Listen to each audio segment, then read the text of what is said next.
Bismillahirrahmanirrahim. Alhamdulillahi Rabbil alamin. Wassalatu wassalamu ala rasulina Muhammad va ala alihi va sahbihi ajma'in. Amma ba'd. Qisasun Nabiyin kitobidan darslarimizni davom ettiramiz. Biz Musa alayhisalomning qissalarini o'qiyotgandik. Demak, mana shundan 24-mavzuga yetib keldik. Baynal haqqi val batili, haq va botil o'rtasida. yoki bo'lmasa haq va botil orasida. Qala lahum Musa alqu ma antum mulqun. Musa ularga, ya'ni sehrgarlarga aytdilarki, alqu ma antum mulqun. Sizlar tashlaydigan narsalarni tashlanglar. Alqu alqo yulqi fe'lini nimasi? Amr fe'li. Ya'ni o'zi alqiyu bo'lganda, xuddinki akrimu ko'rinishda agar sahifga solishtiradigan bo'lsak. Bu mulqun bo'lsa, bu ismi foili jami, ya'ni mulqiyun bo'lgan. Endi bu yerda illatli harf bo'lganligi uchun tushib qolyapti, ya'ni mulqiyun mulqun bo'lib ketyapti. Alqiyu bo'lsa alqu bo'lyapti. Buni sarf o'tilgan. Demak, alqu amr fe'li, mulqun ismi foili. Fa alqaw hibalahum wa isiyahum. Ular, shu sehrgarlar, o'zlarini arqonlari va asolarini tashlashdi. Alqaw mozi fe'l bo'ladi. Va qalu bi'izzati fir'auna inna lanahnul g'olibun. Va aytishdiki, sehrgarlar, Firavunni izzatiga qasamki, albatta biz g'olib bo'lamiz deb aytdi. Bu yerda o'zi inna ta'kid. Bu yerda nahnu ham yana ta'kid bo'lyapti. O'zi inna ta'kid, undan keyin na biz degani. Ta'kidlab biz, albatta biz deb aytayapti, la nahnu, yana biz deb aytayapti. Ya'ni nimaga bunaqa ko'p ta'kidlayapti desa, chunki bundan oldin Musa alayhisalom ularni, ya'ni Firavunni yo'lini botil ekanligini aytgandi. Ya'ni shu inkorga javob o'laroq ular ta'kidlab javob berishyapti. Biz g'olib bo'lamiz, bu Musa mag'lub bo'ladi, Musoning gapi bekor degandek nima qilishyapti? Ta'kidlashyapti. Chunki arab tilini uslubida agar qanchalik bir narsaga inkor qilinsa yoki shak qilinadigan bo'lsa, unga javob berishlikda shunchalik ta'kidlanadi. Agar oddiy gap boshlanadigan bo'lsa, ta'kidlanmaydi. Masalan, oddiy misol aytadigan bo'lsak, Zayd uyda demoqchi bo'lsangiz, Zaydun fil bayti deysiz. Lekin agar Zaydni uydaligiga biroz ikkilanayotgan bo'lsa, eshituvchi odam inna Zaydan fil bayti deb aytasiz. Albatta Zayd uyda. Endi yana ham ishonmaydigan bo'lsa nima deb aytasiz? Vallohi inna Zaydan fil bayti. Allohga qasamki, albatta Zayd uyda deb. Ya'ni ta'kidlash har xil daraja ko'tarilib ketaveradi. Keyin bu yerda mana bu boyam bi'izzati Firavun, shu yerdagi bo nima? Qasam ma'nosi bo'lyapti. Firavunni izzatiga qasamki deb qasam ichishyapti. Va ra'an-nasu ajaban, insonlar ajoyibotni ko'rishdi. Hayyatun tas'a fil maydani. Ilonlar maydonda sayqib yurgandi, ya'ni harakatlanib turardi. Ilonlar maydonda harakatlanayotgandi. Va duhishan-nasu, va insonlar dahshatga tushdi. Va taraja'u ila al-khalfi, va orqaga nima qilishdi? Tisarilishdi, orqaga yurishdi. Va hatafu hayyatun, va ular ilonlar deb nima qilishdi? Jar solishdi, qichqirishdi. Hatafa, ya'ni ovozini ko'tarib qichqirishdi yani. Ya'ni shu yuqoridagi sehrgarlar tashlagan arqon, asolar ilon bo'lib ko'rinyapti, sehr sababli. Va sahatin nisa'u va bakatil atfalu. Ayollar qichqirishdi. Sohat, ya'ni baqir-chaqir qilish, qichqirishdi. Va bakatil atfalu, va yosh bolalar yig'lashdi, ya'ni qo'rqib, ilondan qo'rqib, ko'rib nima qilishgan? Qo'rqib yig'lashgan. Va alal hutafu fil maydani hayyatun. Va maydonda ilonlar deb nima? Baqir-chaqirlar oliy bo'ldi. Ya'ni shu ovozlar shu alad, ya'ni oliy bo'lish, ko'tarilishdi yani. Ya'ni shu baqir-chaqir bo'ldi demoqchi-da. Va ra'a Musa ma ra'a an-nasu va ta'ajjaba. Musa alayhisalom insonlar ko'rgan narsani ko'rdilar va ajablandilar. Fa idha hibaluhum wa isiyuhum yukhayyalu ilayhi min sihrihim annaha tas'a. Fa idha bu mufajaa bo'lyapti, ya'ni to'satdan banogoh ularni, shu sehrgarlarni arqonlari va asolari unga, ya'ni Musa alayhisalomga sehrgarlarni sehri sababli annaha, mana shu arqonlaru asolar sayqilayotgan, ya'ni harakatlanayotgandek nima bo'ldi? Musa alayhisalomga tuyuldi. Yukhayyalu degani shu xayoliga kelish, tuyulishlik degani. Banogoh to'satdan o'sha sehrgarlar asolarini, arqonlarini tashlagan paytda nima bo'ldi? Ularni, o'sha sehrgarlarni arqonlari va asolari Musoga ularni sehridan, ya'ni shu sehrlari sababli mana shu arqonlar va asolar sayqilayotgan, harakatlanayotgandek Muso alayhisolamga tuyulardi.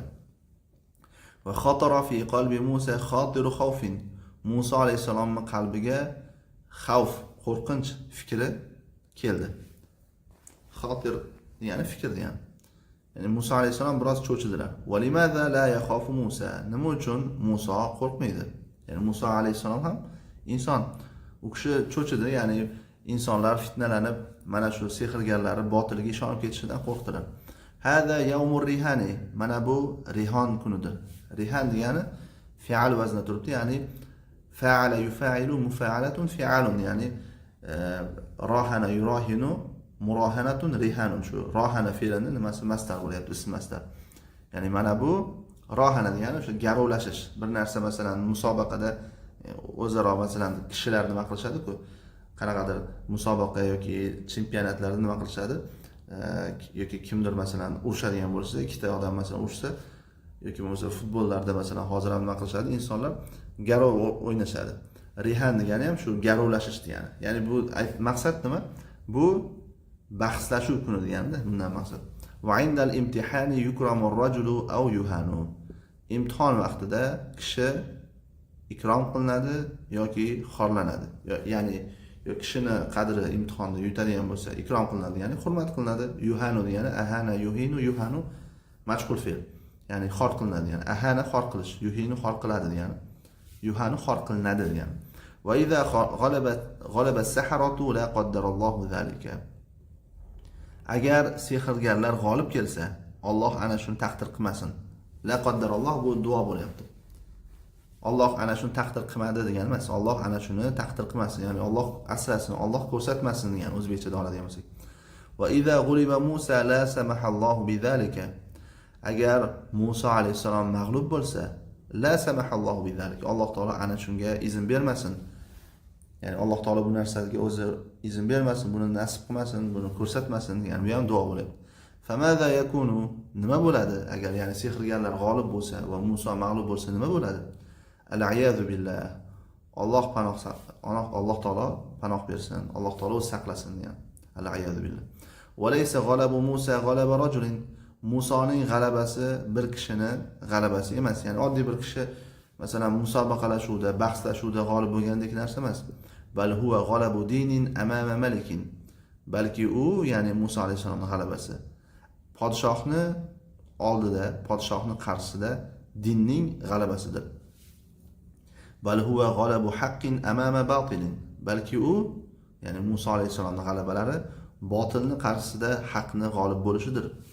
La qaddarallohu zalika la samahallohu bizalika. Alloh ana shuni taqdir qilmasin, Alloh ana shunga izn bermasin, Alloh ko'rsatmasin, Alloh saqlasin degan. Ya'ni o'zbekchada oladigan bo'lsak. Walakinalloh shajja'ahu.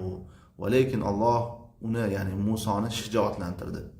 Musa alayhisalom biroz xavfsiraganda Alloh taolo u kishiga shijoat berib va qola aytdiki, la taxaf innaka antal a'la. Qo'rqmang, albatta siz eng oliysiz. Bu yerda ham mana inna o'zi ta'kid. Bu yerda yana anta kelyapti. Albatta siz bo'lib, ya'ni ta'kidlanyapti 2 martalab. Va alqi ma fi yaminika talqaf ma sana'u. Alqi va alqa yulqi alqi amr fe'l bo'lyapti. Xuddi akrim ko'rinishda, ya'ni af'al yuf'alu af'il. Va alqi ma fi yaminika. O'ng qo'lingizdagi narsani, ya'ni asoyingizni tashlang. Talqaf ma sana'u. Sehrgarlar yasagan, sehrgarlar qilgan narsani yutib yuboradi. Talqof degani tabtali ma'nosida, ya'ni yutib yuborish. Innama sana'u kaydu sahir. Ular qilgan narsa faqat sehrgarni makr hiylasi xolos. Ya'ni ular qilgan narsa haqiqat emas, botil narsa, hiyla, nayrang, ko'z bo'yamachilik. Wala yuflihu as-sahiru haythu ata.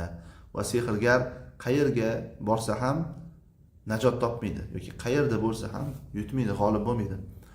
Qala Musa ma ji'tum bihi as-sihr. Musa alayhisalom aytdilarki, sizlar keltirgan narsa sehrdir. O'zi ji'tum degani keldingiz degani. Lekin bu yerda bi kelyapti, bu mutaaddiga aytiladi. Masalan, jaa keldi bo'lsa, jaa bihi desa, olib keldi degani. Ya'ni bu yerda ma'nosi shunda, Musa alayhisalom aytdilarki, sizlar olib kelgan narsalar sehr. Innalloha sayubtiluhu. Albatta Alloh uni o'sha sizlarning sehrlilarini botil qiladi. Innalloha la yuslihu amalal mufsidin. Albatta Alloh mufsid, ya'ni buzg'unchilarning amalini, buzg'unchilarning ishini isloh qilmaydi. Buzg'unchilarning ishini o'nglamaydi. Va yuhiqqullohu al-haqqa bi kalimatihi walau karihal mujrimun. Va Alloh taolo haqni o'z kalimalari, o'z so'zlari bilan haq qiladi, ro'yobga chiqaradi. Ahaqqa yuhiqqu, haq qilish, amalga oshirish, ro'yobga chiqarish degan. Agarchi mujrimlar, jinoyatchilar yoqtirmasa ham, yomon ko'rsa ham, Alloh taolo mujrim, jinoyatchilar, kofirlar xohlamasa ham haqni ro'yobga chiqaradi. Fa alqa Musa asahu fa idha hiya talqafu ma yafikun. Musa alayhisalom asolarini tashladilar. Fa idha hiya, o'sha asolari banogoh to'satdan sehrgarlar to'qib chiqargan uydirmalarini nima qildi, yuta boshladi. Yafikun degani shu sehrgarlar qilgan ifk, ya'ni yolg'on uydirmalarini talqafu, mana shu aso yuta boshladi. Fawaqa'a al-haqqu wa batala ma kanu ya'malun. Haq voqi bo'ldi va ular qilgan narsa, ya'ni shu sehrlari botil bo'ldi. Bu yerda mana bu yerda e'tibor bersak, ya'malun muzorif edi. Kanadan keyin kelyapti. Ya'ni bu o'tmishda bo'lgan narsani hikoya qilishlik maqsadida ishlatiladi. Masalan, aytsakki, kana Zaydun yaktubu desak, Zayd yozar edi, ya'ni o'tmishda. Ya'ni o'tmishda o'tgan, moziyda o'tgan narsani hikoya qilib berishlik uchun ishlatiladi. Shu o'tmishdagi bir davomiy bo'lgan bir hodisani zikr qilishlik uchun. Va dahisha as-saharatu va buhitu. Sehrgarlar dahshatga tushdi. Va buhitu, va mot bo'lib qolishdi, lol bo'lib qolishdi. Buhituga yoki bo'lmasa hayratga tushib qolishdi, do'dirab qolishdi degan bo'ladi. Ayu shay'in hada? Bu qaysi narsa ekan? Inna na'rifu as-sihra va aslahu va inna na'rifu as-sihra va anwa'ahu. Albatta biz sehrni va sehrni aslini bilamiz, taniymiz. Va albatta biz sehr va uni turlarini taniymiz. Chunki bular hammasi sehrni ustalari bo'lganda. Va nahnu asatizatul fanni, va biz fan, ya'ni sehr fanini ustozlarimiz. Va nahnu a'immatul fanni, va biz fanni, ya'ni mana shu sehr fanini imomlarimiz. Imomlari degani, ya'ni peshqadamlari, eng yetuk shaxslarimiz degan. Hada laysa min as-sihri. Bu sehrdan emas. Hada laysa min as-sihri. Bu sehrdan emas. Law kana min as-sihri la darabna as-sihra bis-sihri va qara'na al-fanna bil-fanni. Agar sehrdan bo'lganda edi, ya'ni shu Musa alayhisalom qilgan ish, biz sehrga sehr bilan urardik va fanni fan bilan, fanga fan bilan nima qilardik, javob qaytarardik. Daraba urush, qara'a ham urush yoki taqillatish, qoqish degan. Walakin idmahalla fannuna amama hada. Walakin bizning fanimiz buni qarshisida, buni ro'barosida yo'q bo'ldi. Va zaba kama yazubu an-nada amama ash-shamsi. Va nada degani shudring. Ertalab shudring tushib qoladi-ku, namlik. Va shudring quyoshni qarshisida erib ketganidek erib ketdi. Ya'ni biz qilgan ish yo'q bo'lib ketdi. Famin ayna hada? Bu qayerdan? Hada min Alloh. Bu Alloh taoladan. Iqtana'a as-saharatu bi anna Musa nabiyyun. Sehrgarlar Musa nabiy, payg'ambar ekanligiga qanoat hosil qilishdi. Va anna Alloh qad manahahu mu'jizatan. Va albatta Alloh unga, ya'ni Musoga mo'jizani tortiq qilganligiga, berganligiga qanoat hosil qilishdi. Manaha degani bir kishiga bir narsani tortiq qilish, hadya qilish, berishlik degani. Fasarahu va hatafu, qichqirishdi, jar solishdi. O'zi saraha qichqirish, hatafa ham baqirib qichqirish degani. Ular bu narsani haqq ko'rib turib baqirib olishdi-da. Amanna bi robbi Harun va Musa. Biz Harun va Musoning Robbisiga iymon keltirdik. Va ulqiya as-saharatu sajidin, va sehrgarlar sajda qilgan holatda yiqilishdi. Alqa yulqi bir narsani tashlash, uloqtirish degani. Ulqiya bo'lsa mashg'ul, ya'ni uloqtirildi, tashlandi degani. ya'ni sehrgarlar sajda qilib o'zlarini yerga tashlashganda. Qalu amanna bi robbil alamin, robbi Musa va Harun. Aytishdiki, butun olamlar Robbisi, Musa va Harunning Robbisiga iymon keltirdik deb aytishdi. Bular Musa alayhissalom bilan Firavunning tarafida turib tortishgani ketishuvdi. Endi ular haqni ko'rib turib, o'zlari turgan narsa botilligini ko'rib turib nima qilishdi? Iymon keltirib olishdi. Demak, mana shu joyda to'xtatamiz. Kelgusi darsda 25-mavzudan davom ettiramiz. Vallohu a'lam.